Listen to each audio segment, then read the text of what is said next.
Thank you.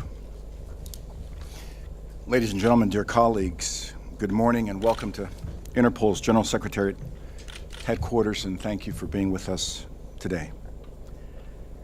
In this opening of my remarks, I'd like to take a moment to remind ourselves why we are all here, why Interpol staff and police in China, Malaysia, Vietnam, and elsewhere have been working around the clock since last Friday, sharing information and facilitating communication with countries' police across Asia, Europe, and beyond. Just this morning, I had the honor of hosting Alessandro Panza, the head of the Italian State Police. Stand.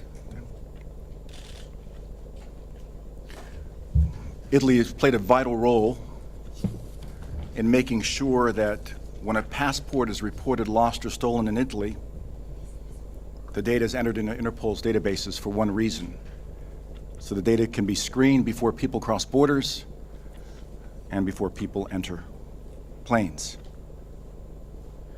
But most importantly, we need to remind ourselves for whom we are doing this and for whom we will never stop, even when the spotlight will have moved away from this case. In this case, simply put, we owe it to the 239 passengers of flight MH370, to their families, to their loved ones, and their friends. To them, I say that our priority will always be to put an end to the excruciating pain of uncertainty. As a matter of fact, this and not terrorism, not stolen passports, not conspiracy theories, was our very first thought. The moment Interpol learned of the disappearance of flight MH370, we immediately offered our assistance in disaster victim identification efforts to the countries involved.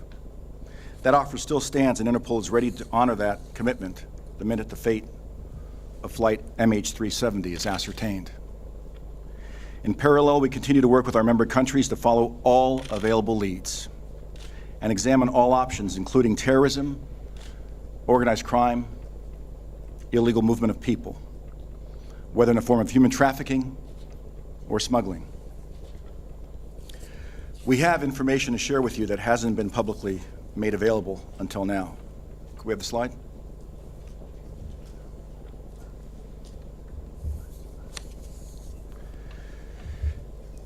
There have been images on the media about the two individuals, believed to be the two individuals who were in possession of the stolen Italian passport and the stolen Austrian passport to board flight 370. We have this photograph showing the two individuals who traveled using passports not that were stolen, not that were Italian, and not that were Austrian. This image is showing them using the passport of Iranian nationality.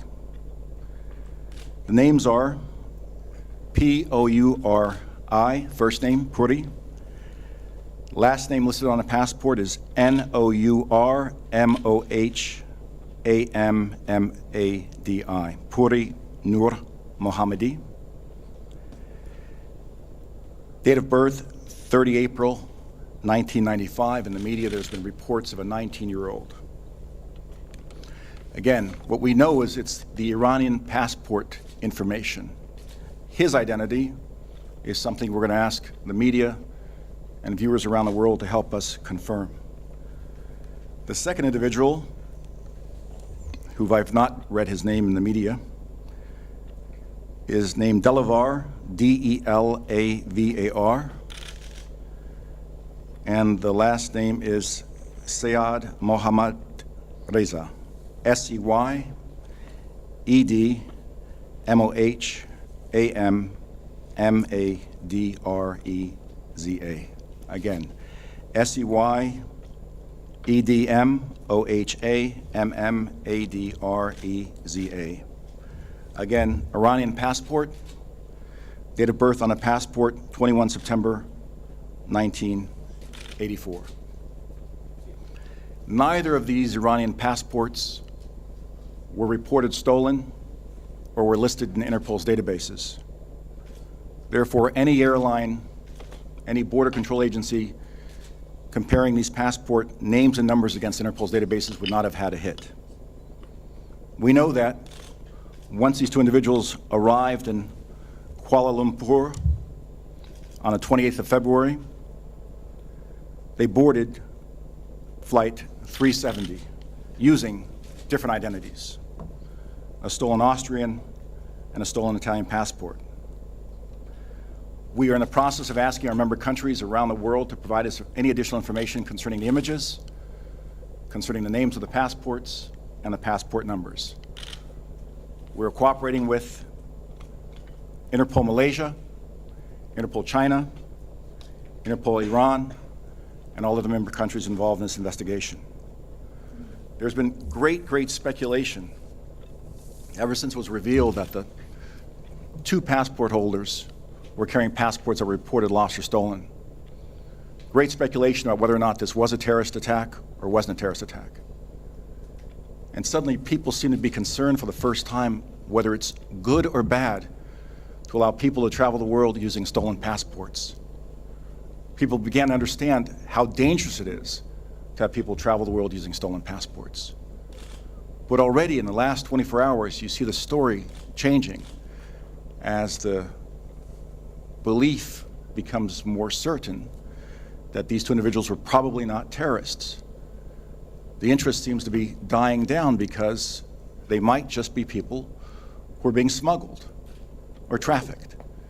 And from Interpol's perspective, the fear, the concern we should all have is that more than 1 billion times each year, there are people that either cross borders or board planes without having passports screened against Interpol's database. From experience that goes back as far as February 26, 1993, when the first World Trade Center bombing occurred, we know that the terrorist who masterminded that bombing was carrying a stolen Iraqi passport to cross borders. We know that in Europe, we've had an assassination of a prime minister committed by Milorad Ulmak, who had his passport stamped 27 times without having it compared to Interpol's databases. And we know that the so-called White Widow also was in possession of a stolen passport that she was able to cross borders using without having it checked against Interpol's databases. So I close my introductory remarks by saying the focus of the world right now and of law enforcement, of Interpol, should be on trying to find the plane and hopefully find survivors, as difficult as that might be to believe that might occur, and to helping to support the investigations on the ground with regard to that, but also thinking about the next case or cases where dangerous people, not innocent people, dangerous people could be crossing borders with evil in their minds and hearts to harm us all.